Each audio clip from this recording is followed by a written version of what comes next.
Hi, everybody. Jean Humbrecht with Humbrecht Law here, criminal and traffic defense attorney in Manassas, Virginia. Today, I am joined by Ben Baldwin with Edward Jones Financial. We're going to be talking about preparing for the unexpected financially today as part of our series on planning for the future. So Mr. Baldwin joined Edward Jones as a financial advisor in 2016, opening the firm's fourth branch office in Woodbridge, Virginia. He earned a bachelor's degree in history from Virginia Tech in 2006. In addition, he received a master's degree in public policy from George Mason University in 2017. Prior to joining Edward Jones, he served for 10 years as an officer in the Marine Corps, leaving in 2016 with the rank of captain. His primary occupation as a Marine was an aviator, flying the FA-18D Hornet. I guess we can talk about that later because I'm curious. He grew up in Northern Virginia and after serving around the world, decided to make Woodbridge his home. As an Edward Jones financial advisor, Ben believes it is important to invest his time in understanding what you are working toward before you invest your money. The financial world can sometimes seem like foreign territory, which is why we have him on to help all of us. He can work one-on-one with you to help determine the most appropriate financial strategy for you and your family. Also, he hosts weekly market updates via Zoom every Monday at 6 p.m. I believe that's on LinkedIn, and he can give you more information about that. So the only thing I will say before I turn it over to Ben is that when we are all thinking about, life insurance, which we talked about earlier this month, health insurance, preparing for the future, wills, trusts, estates, planning where your money is going to go, after you're no longer here and basically providing for your family at that point. It's also important to think about what we're going to do now, what we're going to do with retirement, what we're going to do for college savings, and basically Ben's going to give us a lot of hints because I'm not the expert here at all, about what to do to plan for the unexpected, and things do happen in life. So at this point, Ben, I'm going to turn it over to you. I will stop talking and I will interject with questions, I guess, as they seem appropriate, if I think of them or if people watching have questions. So turning it over to you. All righty. Thank you, Gene. I really do appreciate the time to, well, at least be with you virtually, if not in person. That's kind of the world that we live in now. But we all make do and we make adjustments. So I'm going to go ahead and, if it's possible, I don't know if you can hand me the ball so I can share my screen, or no, probably not. Let me make you a host if you're not already a host.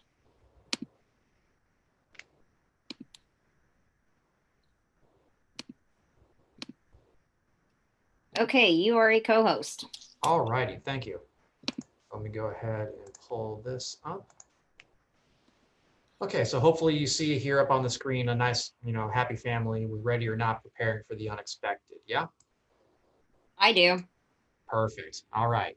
So once again, thank you very much for having me here today. Opportunity to speak to you and your friends and associates about some pretty important issues. So I'm going to start this off by saying that last month was my birthday. I turned the ripe old age of 35. And that was Wait a pretty minute, wait a predictable. minute. I'm sorry. I'm 35. I don't like the ripe old age, but go on. Well, you're doing much better than me. I can tell you that, Gene. So you got that going for you. Uh, so birthdays are one of those few predictable events in life. You know, or at least hope that you're going to have one every year. Most other events in life require a bit more planning and preparation. For example, getting married, having a baby, changing jobs. Even something as simple as going on vacation requires a plan. I'm sure a lot of us probably had a bunch of vacation plans this year, and then a certain virus intervened. Uh, I know myself, we were looking forward to going up to the Catskills like we did last year for my family. There's a nice little lake that we go up there, some fishing, kind of keep it simple. My son absolutely loves it. We look forward to these vacations as it's just a little bit of time to get away. Leading up to a trip, preparation is important, like anything else. Being prepared is the way to deal with the unexpected. After all, no one wants to spend their vacation time at a store repurchasing items they forgot to pack. And if you've got kids, there's even more to think about. Do you have enough activities to keep them busy? Is the phone charged so that way they don't bother you on the drive? What will you do if the weather keeps you indoors? Do you have enough snacks for the trip? You can't guarantee everything will go smoothly during your trip, but you can take the necessary steps to ensure you've prepared if the unexpected occurs.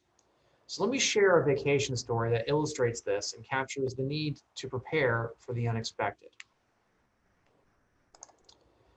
I'd like to introduce Jennifer and Tom Williams. They have 4 children, a daughter, Ellie, who's 10, and 3 sons, Mike, Pete, and Timmy. They live several hours away from their favorite beach spot, but they make the trek every year to spend time in the sun. Last year was no different. With all their plans made, the family loaded into their van and headed out. First half of the trip went fairly smooth. Occupied by their electronic devices, the kids were quiet, which is always what we want. Jennifer was driving, so Tom decided to take a nap. Just as he was about to fall asleep, Tom was jolted awake. The van had hit something in the road. It appeared to be debris that had fallen off a truck. Jennifer was able to maneuver around a few additional pieces of smaller debris and safely pull the van over to the other side of the road. Everyone had been wearing their seatbelts, everyone was safe. After taking a few deep breaths, Tom and Jennifer got out to inspect the damage. The van looked in pretty good shape, but the front left tire had a huge gash in it. Tom headed to the back of the van to get the spare tire and jack, and then he remembered something. The spare tire was sitting in the garage at home, 120 miles away. While he was packing for the day before, he had removed the spare with the intention of checking it over before putting it back into the van, but he'd forgotten. Fortunately, a month prior to the trip, Jennifer had enrolled in a roadside assistance program, AAA. She knew the van was getting older and something like this might occur, and exactly at the worst possible time. With a quick phone call, the service truck was on its way, and the family arrived at their destination only a half hour later than expected. In this situation, the family's pre-planning helped ensure their vacation stayed on track despite the challenges they faced. Similarly, the steps you take to prepare for the unexpected can help protect your family's future financial well-being. We often say we can't predict, but we can prepare. Since an unexpected event can completely derail your financial strategy, part of providing for your family's future is developing a proactive strategy to make sure they have financial resources if something happens to you. There we go. To have a clear outlook on your future, your first step is to evaluate where you are today. Only then can you begin to set clear and measurable goals for where you would like to be. When your goals are determined, evaluate if they are realistic. This determination is based on the amount of time you have to invest and the investments you're comfortable with. These are known as your time horizon and investment suitability. A trusted financial advisor can help you decide which solutions and strategies can help you work towards your goals. Knowing more about the solutions and strategies available to you can help you make more informed decisions about where your money is going and what it's doing for you. Preparing for the unexpected, whether it be providing for their families or protecting what you've achieved, is one of the primary financial needs that tends to rise to the top of the list for many of my clients.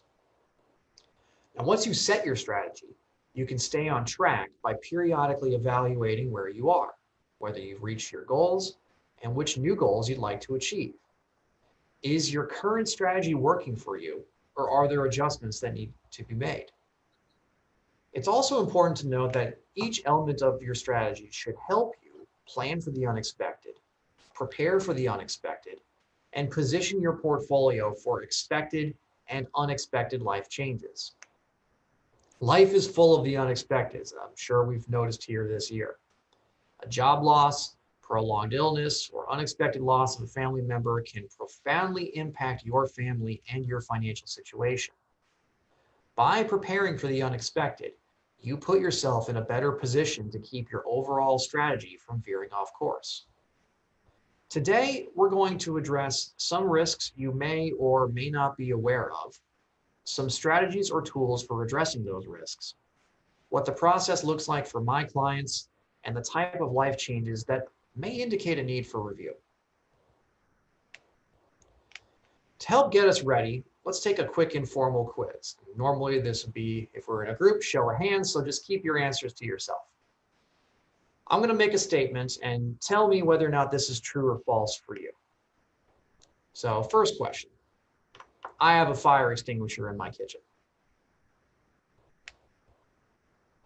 Second, I know where the tire jack is for my spare tire.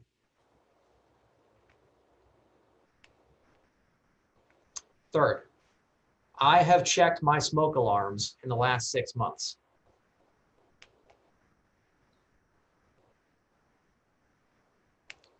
Fourth, I can find my stocked first aid kit in under a minute.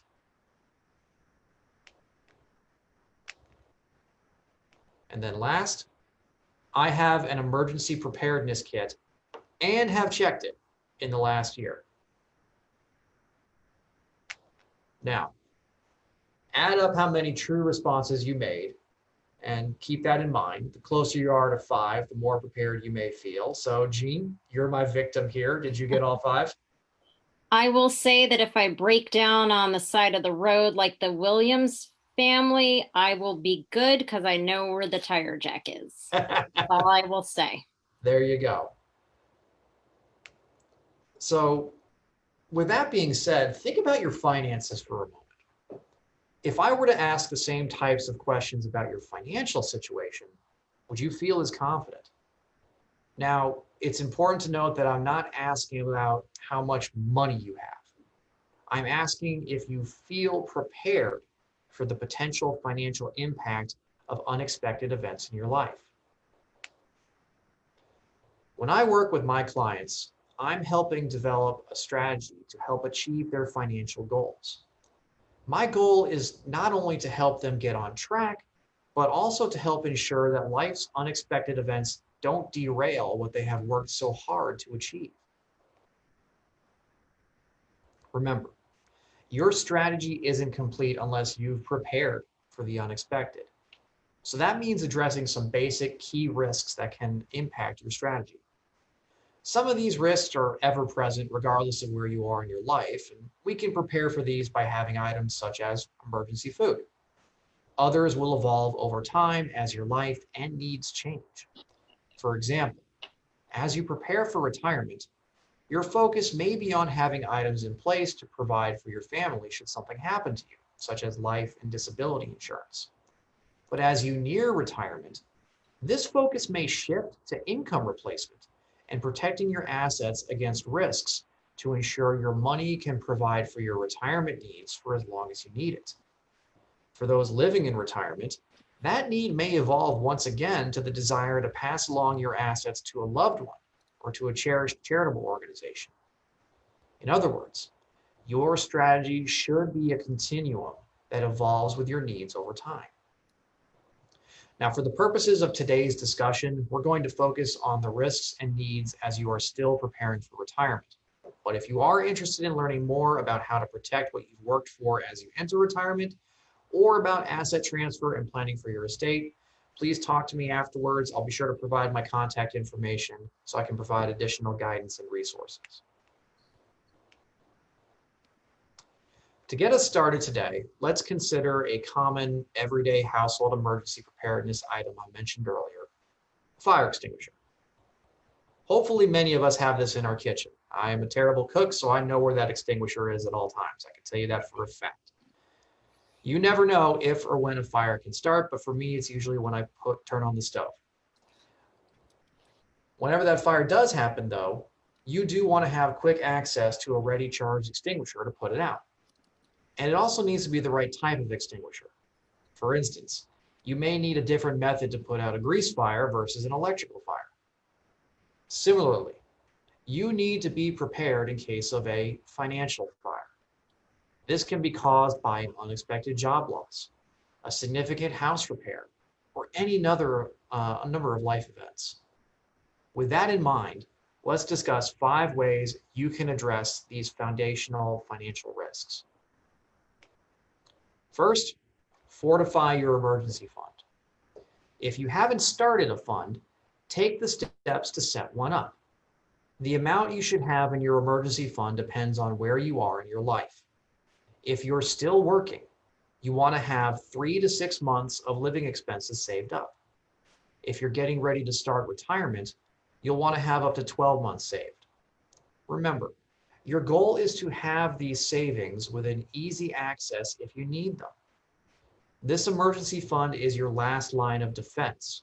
In other words, a fire extinguisher, which ensures you do not need to touch longer term assets, such as your retirement accounts, whenever there's a time of need.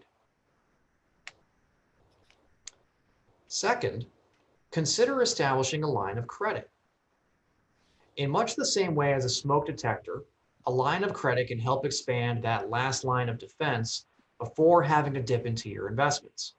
In other words, a personal line of credit can help supplement your emergency savings if needed. Next, review your asset and liability protection.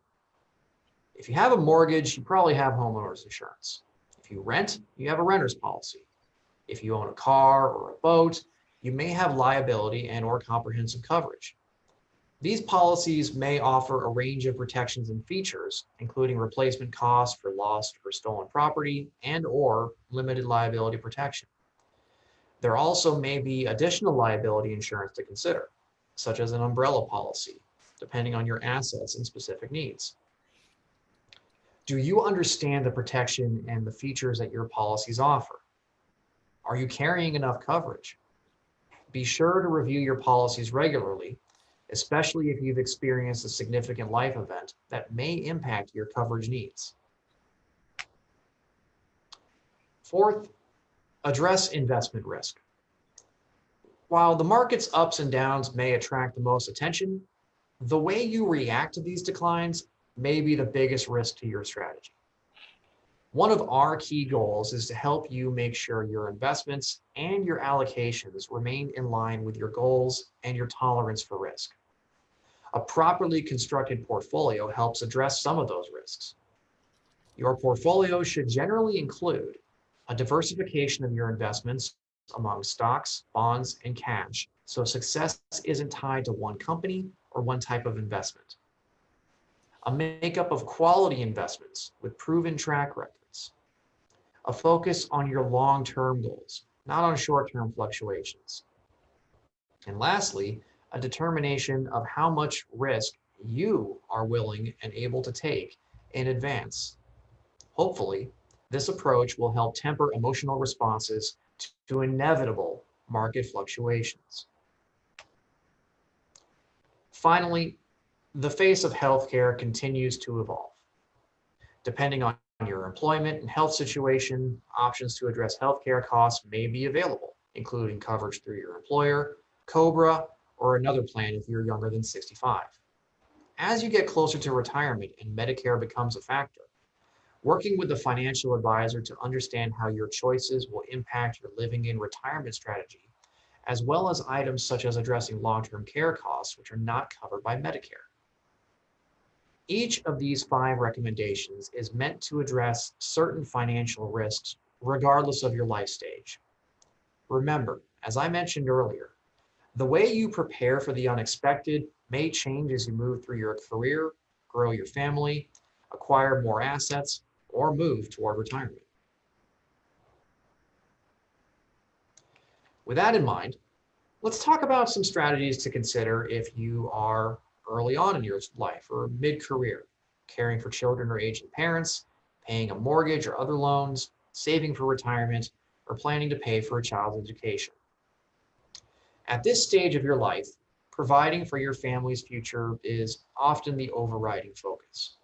In other words, you are currently more likely focused on growing assets, while as you move closer to retirement, your focus may shift toward preserving the assets you've accumulated so you can pass them to your loved ones or to charity.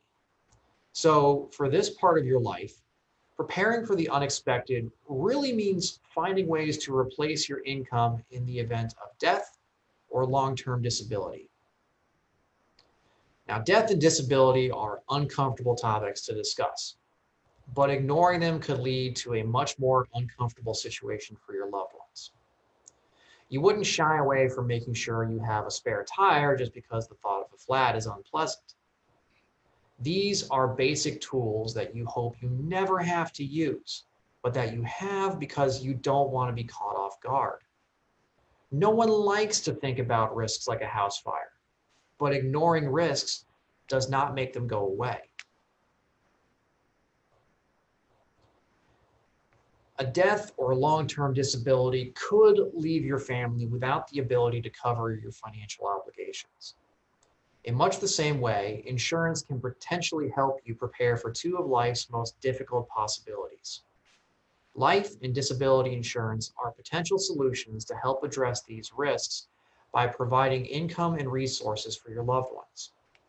Life insurance can be used to replace the potential lost income for your family in the case of unexpected death. Disability insurance can be used to provide income replacement if you're out of work because of illness or injury. Many of you may already have some form of life insurance, either individually purchased through an employer. So let's talk about two important considerations here. How often should you review your policies, and how much coverage do you need? Now, for that first question, we recommend that you review your insurance coverage every 3 to 5 years at a minimum, as well as after a life event such as a marriage, birth of a child, divorce, etc.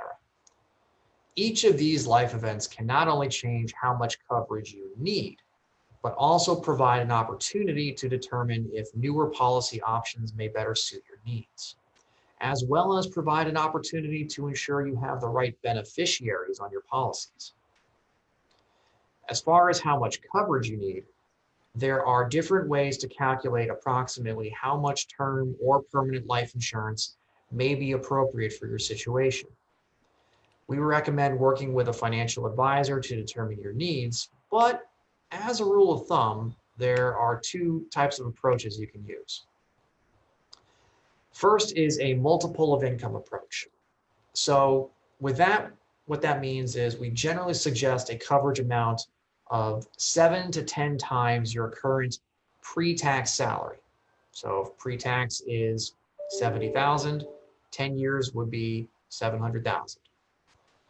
That can be used to replace about 15 years of income needs on an after-tax basis. The other type of approach is a needs-based approach, where we use the acronym LIFE, L-I-F-E, as a guide. Now that stands for liabilities, income replacement, final expenses, and education costs. If there is an additional legacy amount you'd like to leave your loved ones or a charity, you should also add that to your life estimate for your total insurance need.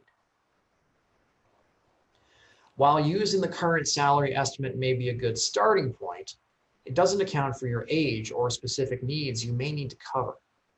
That's why I recommend working with your financial advisor to conduct a thorough review of your family's needs to determine how much insurance makes sense for you individually. Often, the risk of long-term disability is overlooked by people. But when it comes to providing for your family, it's an important consideration not to be forgotten. For disability insurance, you may want to consider purchasing an individual plan or supplementing your existing employer plan to cover as much of your after-tax income as possible to last until you reach age 65. As noted earlier, be sure you understand the protection and features of your policies and review your coverage amounts at least every 3 to 5 years, or whenever you've experienced a significant life event that may impact your needs.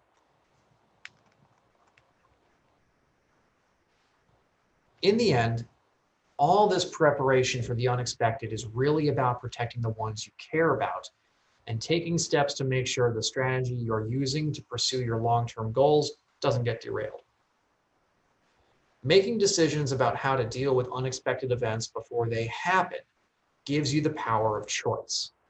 If you choose not to decide, someone else will be making these decisions, and they may not necessarily reflect your wishes. Two important considerations you may need to address are, if something were to happen to me, who would take care of our children? And if I were to pass away or was unable to make decisions due to incapacity, what would happen to our assets and resources? The solutions required will depend on your specific situation, but a proactive approach puts you in control.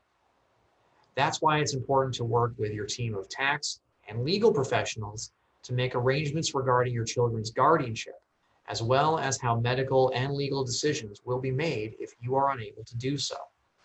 For instance, your strategy may include power of attorney, healthcare directives, or a will. It's also important to identify beneficiaries for your accounts as appropriate. By law, the beneficiaries you designate will receive the assets in that account upon your death. Once you've set your strategy, don't forget to review it. You may need to update your legal documents or beneficiaries whenever you experience a significant life event. Remember, regular reviews are a critical part of your strategy to prepare for the unexpected. Now, if you haven't made arrangements or if this sounds complicated, help is available. I can help you find resources and help provide perspective on your long-term financial strategy. We've covered a lot here today, ranging from foundational financial risks to some of the potential risks that may result as your life and needs change over time. I want to address your questions in a moment, but before I do, I'd like to share with you a quick list of action items to help you get started preparing for the unexpected.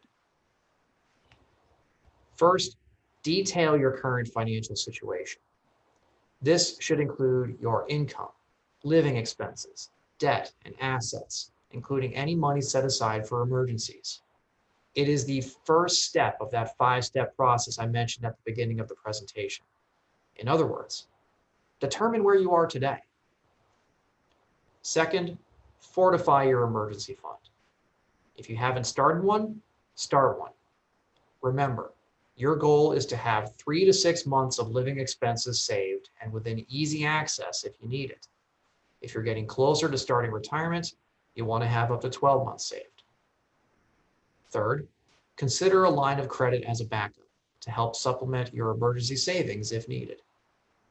And lastly, review your asset and liability protection and your insurance policies.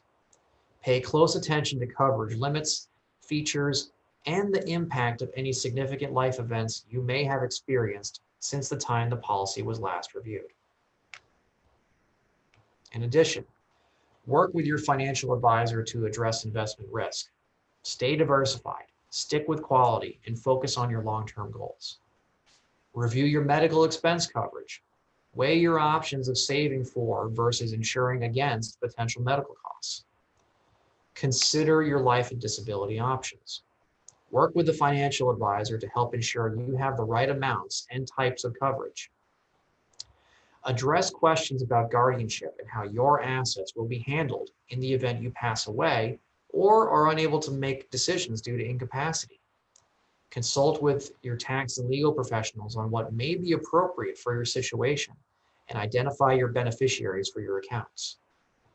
And most importantly, continue to review to make sure your preparation for the unexpected remains on track. Schedule a review with your financial advisor to ensure your coverage still aligns with your needs.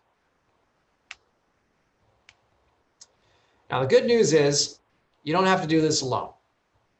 I can work with you to help review your current situation, define your goals, and outline a strategy to help you prepare for the unexpected. With all that being said, at this time, I'll go ahead and open it up to any questions. Well, thanks so much, Ben, for all of that information. I was taking notes because I learned from the past that I need to actually take notes so I don't forget my questions, but now I have arrows and all that stuff going all over the page, so I'll do the best that I can. Perfect. I love that.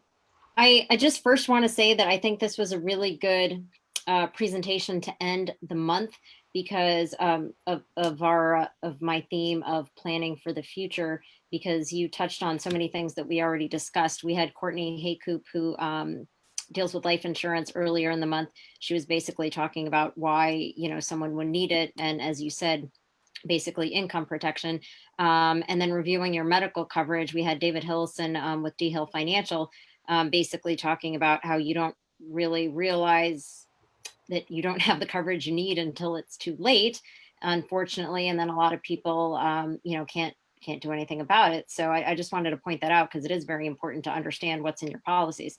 And then you'd also mentioned guardianship. We had Wakefield on last week, who's an estate attorney, talking about wills and trusts and setting up guardianships and powers of attorney and all that. Definitely things, like you said, that people don't like to think about. But if they don't have those plans, and they don't have their wishes in writing or documented or told to somebody, then the decisions that are made might be things that they don't want. And I know you had mentioned all of these things, so I think this is just a good way to kind of sum up the month and how important this is. And correct me if I'm wrong here, but it might be best to start talking with a financial advisor before making all those other decisions, because the financial advisor will know, everything about your financial situation and can probably tell you what would be best in terms of medical coverage and disability and life insurance and all that. Would you say that's accurate? I would. My job is to understand what's most important to you and to make sure to develop an individually tailored plan to help meet your financial goals, and then to partner for the rest of your life in order to do that. And so that's often a good place to lay the foundation.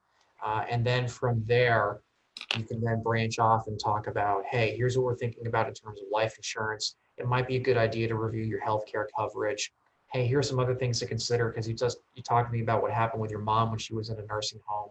It gets the gears turning, and that's the important thing is having that conversation and that thought process, because you're exactly right.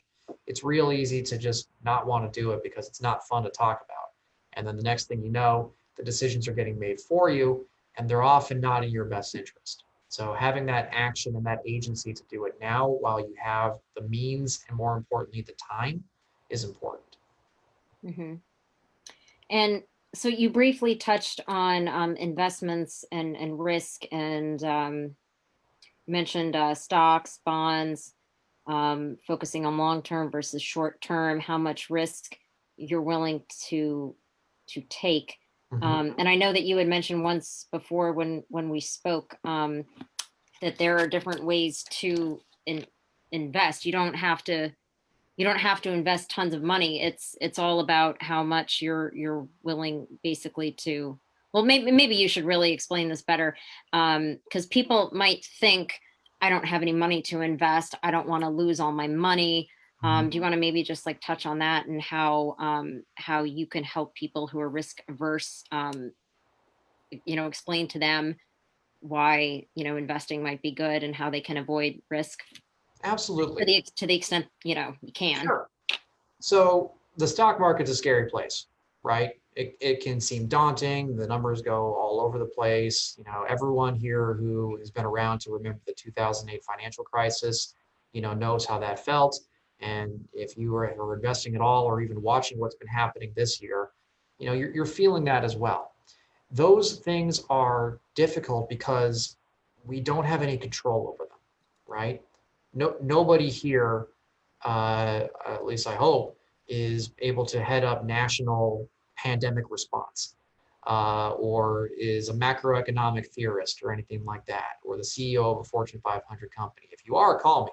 But for the most part, probably not. So a lot of us are bystanders, which means the only thing that we really have control over is our risk tolerance. How hot can we handle it? How much volatility can we handle? And our timeline for our financial goals. Those two things really are the biggest variables in the equation. So you could be somebody who is, in their 20s or their 30s and is terrified of the market, and you don't want to take a lot of risk. You're kind of afraid for what's going to happen. Well, you're in your 20s. You're in the ripe old age of 35, like I said to start this. You've got 30 or 40 years to go before you're retiring. Hmm. You can afford to take a hit or two. It's going to be okay. Time is your ally. versus somebody who may be 63 and wants to retire in 2 years and they haven't saved as much as they thought they needed to. So their solution is to be as aggressive as possible. No, that's not actually what you want to do because you're retiring soon. That money needs to be there for you. It needs to be reliable. So that may adjust how much that you have to actually put in to get the results that you want, which is why the earlier you started, the better, because it's basically the equivalent of all the old cartoons that you see of the snowball rolling down the mountain.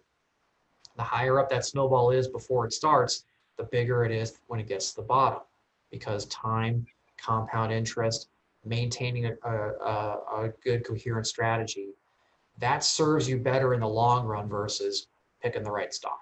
That doesn't really help. About 95% of the success for an investment portfolio is having an asset allocation strategy and sticking to it.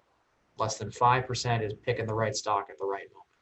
I wish I was that good, but I'm not. And the fact of the matter is, not many people really are. Time and patience and allocation are your friend. Okay.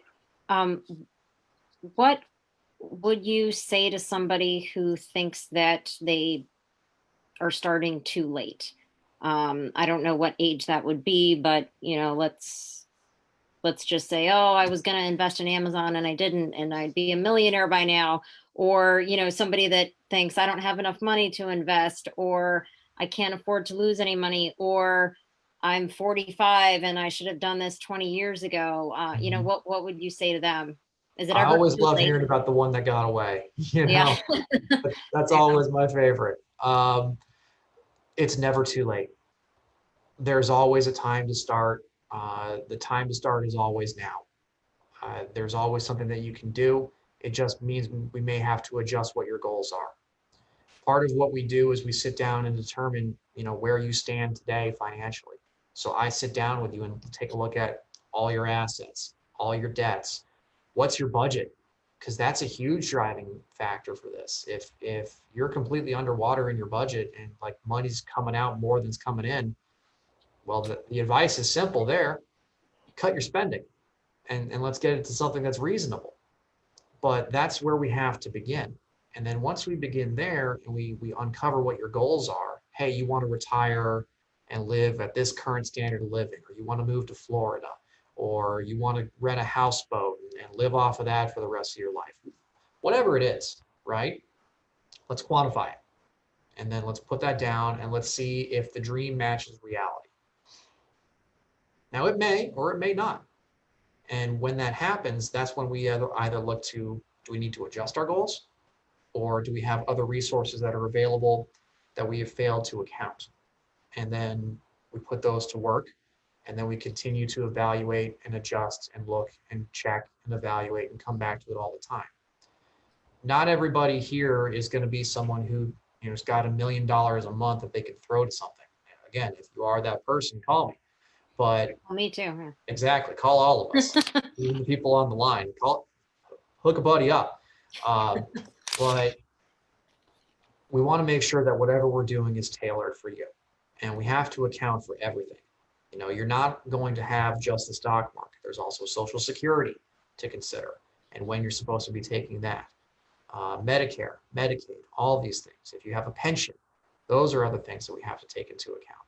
So we paint the whole financial picture so that way it's not entirely dependent on praying that you pick up Tesla 2 years ago and it shoots up by 800%. Mhm. That's not what we want to do because that's the financial equivalent of buying a lottery ticket, and Mhm. that doesn't help anybody except for the state. Right. Well, you mentioned something a minute ago I wanted to follow up on. Um, you look at where you are today and what your goals are, what your budget is, and all that. And if when you look at all that, if you realize that you can't meet that goal, that you could possibly look at other resources that you failed to account for. Now, Mhm. what other resources could you possibly could one fail to account for? When you're in Sure. that position, this is where I want to be. I'm not going to get there with what I'm doing right now. Mhm. What other resources, were you referring Well, to? funny enough, normally when I show someone that for retirement and and we show that there's a shortfall, that's all of a sudden when the memory becomes very crystal clear about an asset that they forgot about someplace else. It's funny how that works sometimes.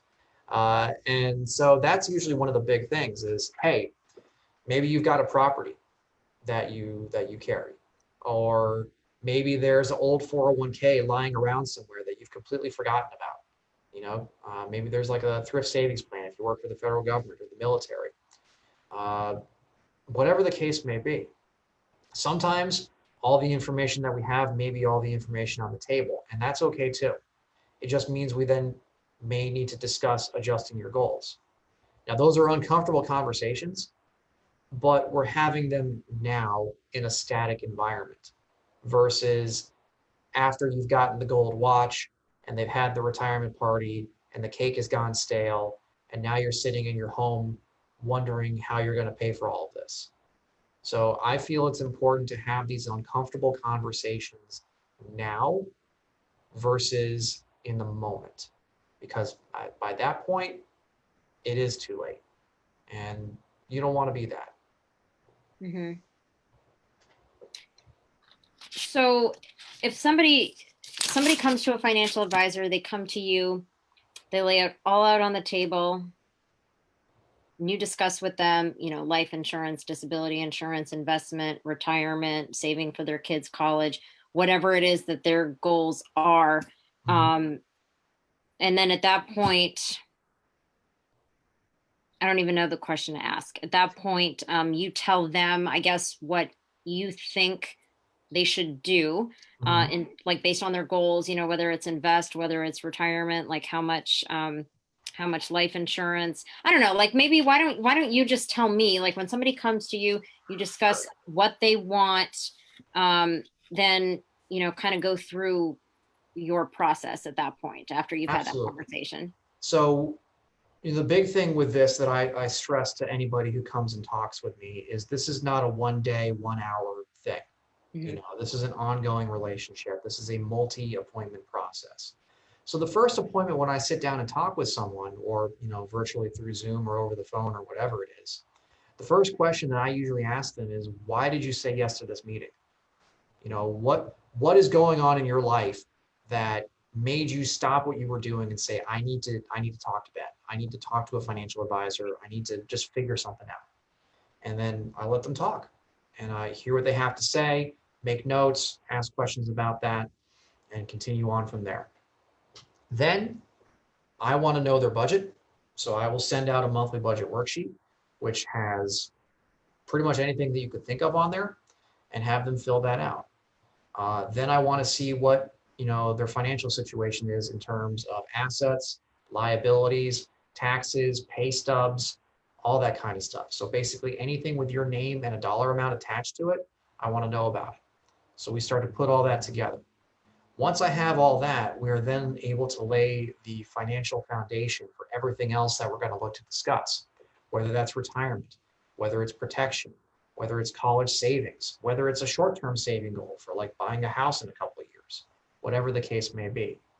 And so that information comes in and lays that foundation, and then we add on to it whatever we need to do for retirement, for college savings, for life insurance, what have you. And then from there, it's, hey, Mr. and Mrs. Client, Mr. and Mrs. Prospect, whoever you may be, Mr. and Mrs. Smith, here is how your retirement situation looks. Here is what I am seeing. You're either fully funded, or maybe you have a shortfall, or yeah, you're fully funded, but your investments maybe not doing what exactly they're supposed to be doing. Here are the options. Here's what I think that we can do. And then from there, that is where if the individual, Mr. and Mrs. Smith in this case, decide that they, would like to have my services, that's where we then talk about how it is that we can work together, looking to make them a client, how all that stuff will go, and off to the races from there. Hmm. Okay. Now, this presentation was called Preparing, Ready or Not, Preparing for the Unexpected. Mhm. I mean, let's say let's say that a person has goes through, does all of this, meets with you. You talk about investment, retirement, life insurance, whatever it is that they want. Their concerns are they get everything in place, they feel happy. Then something like COVID-19 hits, and either they have loss of income, or they lose a job, Mhm. or they can't pay their mortgage. What is it about all having all of these plans in place that can help you if something like this, or if somebody gets sick, if somebody is disabled and can't go back to work, or somebody passes away? Sure. Can you explain how, if you have all of these things in place, and a catastrophe happens, then basically what I'm getting at is, like, how can these things you know Help you. help? Yeah. So the biggest thing on there from that presentation, and that's why it was the first one on there, was an emergency savings plan, right? Having money set aside in emergency savings. The way that you solve problems is through money. Let's just be honest.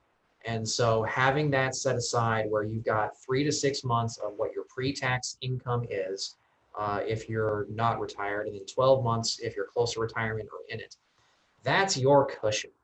That is your buffer of, I've got this, and that income that I receive is what helps to float me for all of my expenses, whether it's your mortgage, like you mentioned, or maybe you rent, or it's your car payments, your grocery bills, all that kind of stuff. I often say, I'll take it a step further and say that you should have 3 to 6 months of whatever your average spending levels are per month for Mhm. normal spending. So if you spend on average, which is easy to do around here, $5,000 a month for all of your living expenses to maintain your current standard of living, then you should have anywhere between $15,000 to $30,000 set aside in an emergency savings account, in cash, in money market, not blowing the doors off in terms of performance, but there as a metaphorical piggy bank to bust open if something were to happen. That is the biggest thing, because having that buffer then protects you and prevents you from doing what a lot of people do, which is unfortunate, but it happens, of, I need to take money out of my 401k, Mhm. or I need to take a loan against my 401k, or here's a credit card. I'm just going to put it on that and hope to God I can pay off the interest, this century. Things like that, that having that set up help to avoid. Mhm. Um, in terms of life insurance or disability insurance or things like that, your employers, depending on your employer, they usually offer life insurance or disability insurance. Group policies, which are great because they're able to be purchased at a lower rate. And more often than not, if you do it through their open enrollment program, you don't have to go through underwriting. So you're an employee, you're a member of that company, you get access to it. It maybe costs you, I don't know, $5 a paycheck. That's $5 a paycheck that's buying peace of mind for while you're employed by that business. I would also say it's not a bad idea to take a look and see about getting insurance on your own. So let's say you're not working somewhere, you know, having something set aside in your back pocket that you can always pull from and utilize. I have had clients, tragically, who have passed away, and so I've had to deal with the situation firsthand.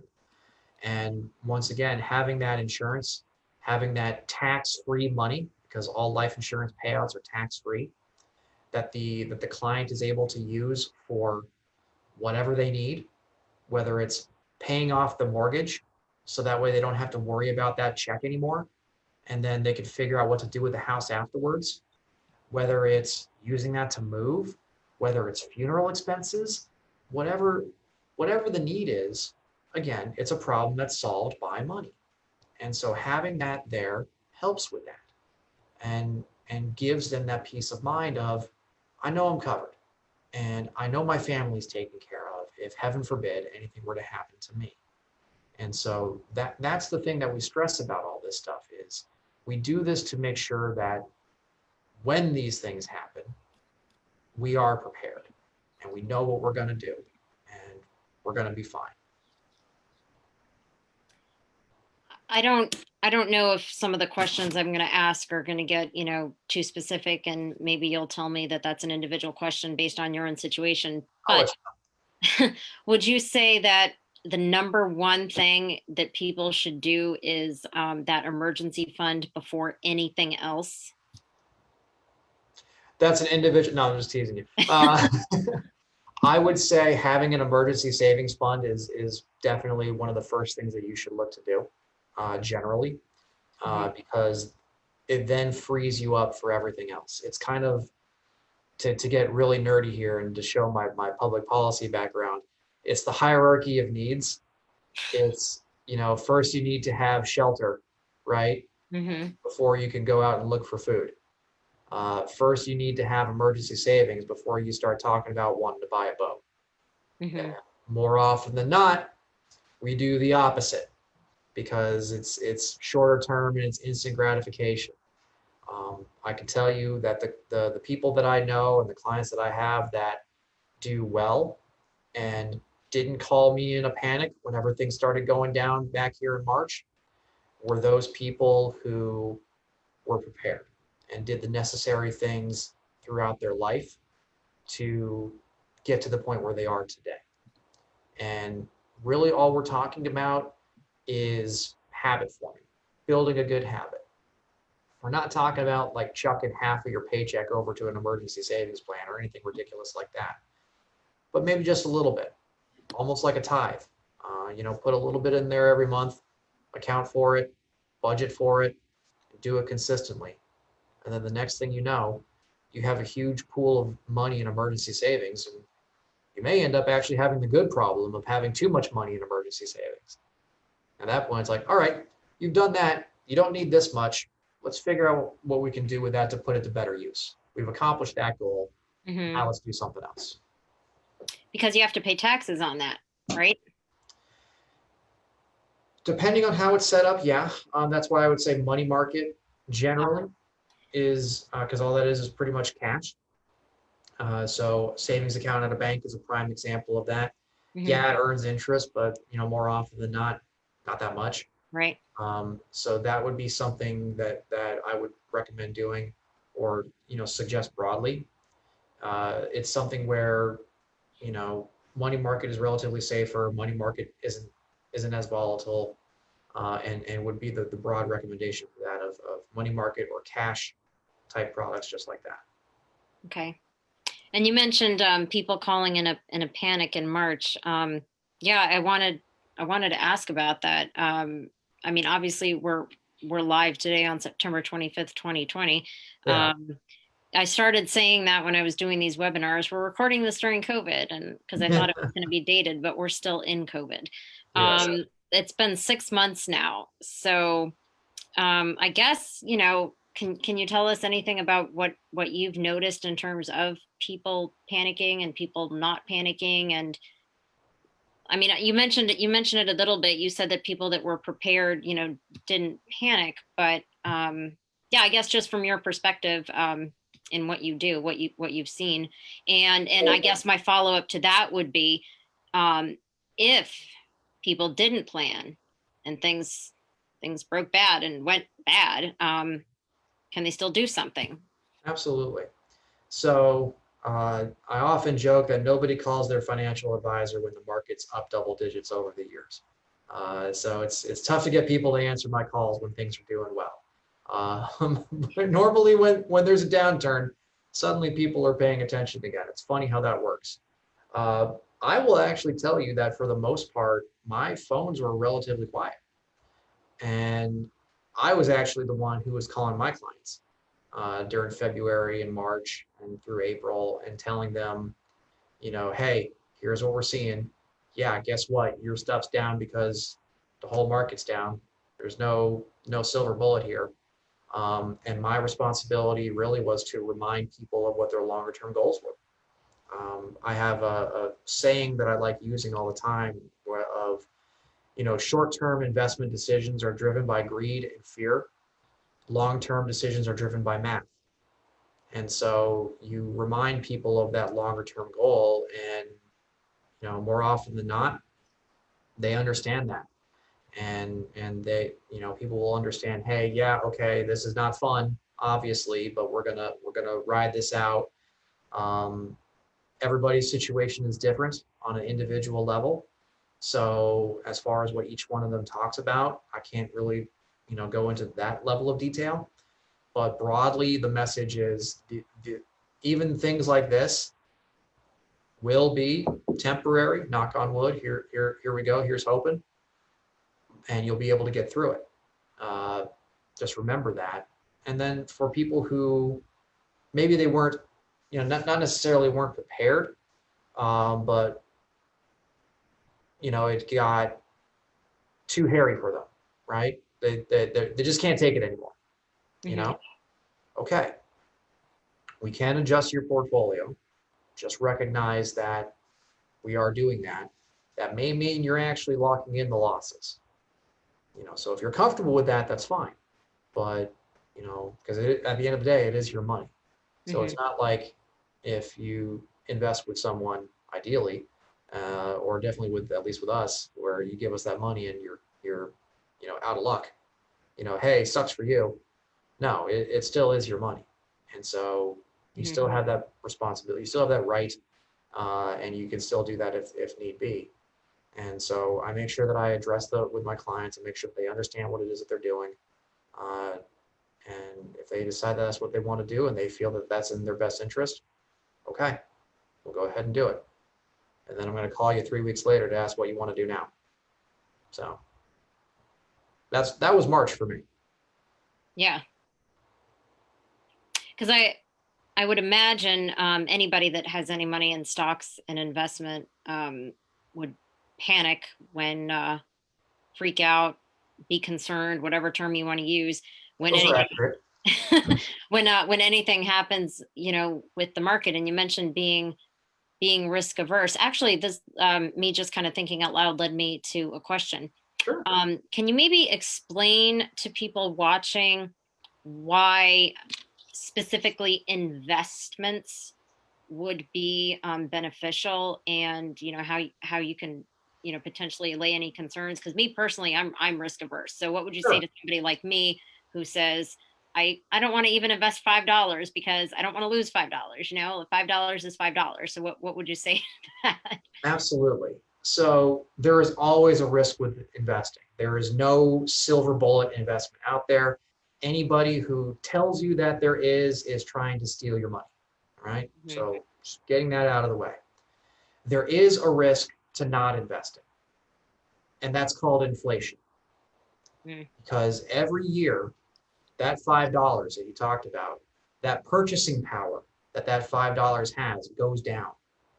The cost of living goes up year after year after year, especially here in the Northern Virginia area. I'm sure folks are pretty well aware of how expensive things get here. So you may have $1 million in cash today, right? Let's just say hypothetical. Well, every year, the actual purchasing buying power of that $1 million decreases by about 2% because that's the inflation rate that the Federal Reserve uses. So that purchasing power of that $1 million goes down year after year after year after year. And so no matter what, you can have $1 million in the bank, but maybe that only buys you $500,000 of what you actually need 15, 20, 30 years from now. Who knows? And so you need to account for that no matter what. Now, how much you account for that depends again on your life stage. If you're, say, in retirement and well into retirement at this point, like in your 70s or maybe even your 80s, inflation matters, but not a whole lot because you're later on in your life.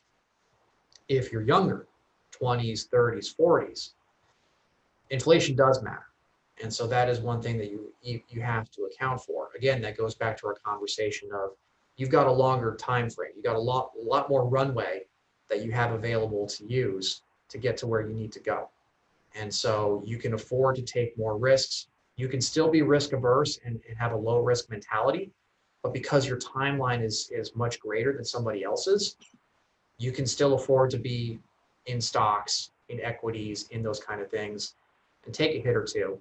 and it not affect you as much in the long run versus somebody who's maybe in their 70s or their 80s. Hmm. Okay, well, that was actually a very good way to put it. Makes sense to me Mhm. that you are losing by not investing. I totally get what you're saying.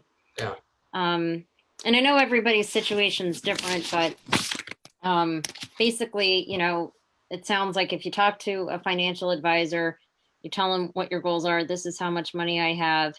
Um, do as much as you can, obviously based on their situation and what you advise them that they should do, whether it's life insurance, retirement, saving for college, how much in a savings account, mhm. investing, all that stuff. Um, then, I guess it sounds like if something did happen, they, financially, and they like you said, talk to other professionals like an estate attorney, have all those documents in place. um then if something happens, there's not really much to panic about, right? Because they've done everything that they could do. Sure. So I'm going to provide you an example from my previous career in the Marine Corps. We talked about that there in my introduction, where I flew F-18s for a living for 10 years. So we have flight plans, so that way we know where we're going and what we're doing. We have engine startup procedures, so that way we know what to do every time. We also have emergency procedures, immediate action items were what we would call them, of what steps would we take in a certain type of emergency for, say, an engine fire, or cabin depressurization, or hydraulic failures, things like that, of what are the immediate things that you need to do in order to save yourself and save the aircraft. And then once you complete those immediate action items, you can then focus on what you need to do in order to get the plane home and to get back on the ground safely. Hmm. Right. So these are things that we would practice, and these are things that we would have memorized and be able to perform muscle memory. By doing a lot of the steps that we talk about, by having a lot of this stuff set up and established and there to help you out, that is essentially building that muscle memory for you as an individual investor, or as a person. So, what we're talking about doing isn't having the COVID preparedness plan, right? Or the pandemic preparedness plan, because those are once in a century events, as we've come to find out. But what we're talking about is having an emergency savings plan. So that way, whatever the emergency, whenever it happens, it may not be as extreme as a global pandemic. It could be you get fired, right? Hmm. You get downsized and you're out of a job for a couple of months, and you've got bills to pay, or your spouse has cancer, whatever the case may be. And whatever that situation is, you have this that you can immediately fall back on and use as a means of support to get you through that rough time, to then get you back to the other side. And then from there, you're moving on with your life versus not having it there. And when the emergency hits, you don't know what to do. That's more dangerous than anything else. Hmm. So, if the worst were to happen, whether you lose a job or whether it's an illness, if you have all those months, let's say you have 6 months of not necessarily living expenses, like what you spend a month. If you have that, you can pay your bills and do what you did for 6 months. If you have whatever it is, disability insurance, and you're disabled, Sure. I don't want to get into well, we can if you want to, but that'll take care of whatever it takes care of. Um, if you have the proper medical care, medical health insurance Mhm. coverage, then it is what it is. Like you'll at least know what your policy is and hopefully be prepared for whatever happens. Right. So all of that, I guess being a cushion so that you can take care of the emergencies as they're happening and know that you're going to be able to pay your mortgage and, whatever it is your expenses are. And during those, 6 months, for example, start trying to figure out what am I going to do then? Exactly. It takes your it takes away some of the focus that you may have had on, hey, how do I feed my family, Mm-hmm. right? How do I keep the lights on? Oh, that's covered. I've got an emergency savings plan. I've got short-term disability coverage. I've got whatever. All right, that's suitcase. I have peace of mind. I don't have to worry about that now. Now it's, what do I need to do to get a job? What do I need to do to get my spouse the medical care that they need, to get them back to where they want to be, so that way I can annoy them at the dinner table or whatever it is, right? Mm-hmm. It allows you to focus on what's important and not have this thing hanging in the background. That's an ever present threat. It's a weight off of your shoulders. And Mm-hmm. so that's the biggest thing that I would stress with that. Okay. And you mentioned having a COVID-19 preparedness kit. Nobody could prepare for COVID. It's Exactly. just not, it didn't exist. We didn't know. All you can do is, like the title of your presentation, prepare for the unexpected. However, I do think that a lot of people probably are thinking more about this now than they were before, Mhm. because they are being forced to. So, I mean, if you're Yeah, not, then, good on I don't, you. yeah. Um, so that's why, well, that's why I thought it was a really good idea to do this presentation. And like now, I think particularly timely, because probably people are, more, just paying more attention to it. And you probably see that in your line of work. And, Mhm. with the estate attorney that I spoke to last week, like you said, people don't like talking about it, until it's kind of too late.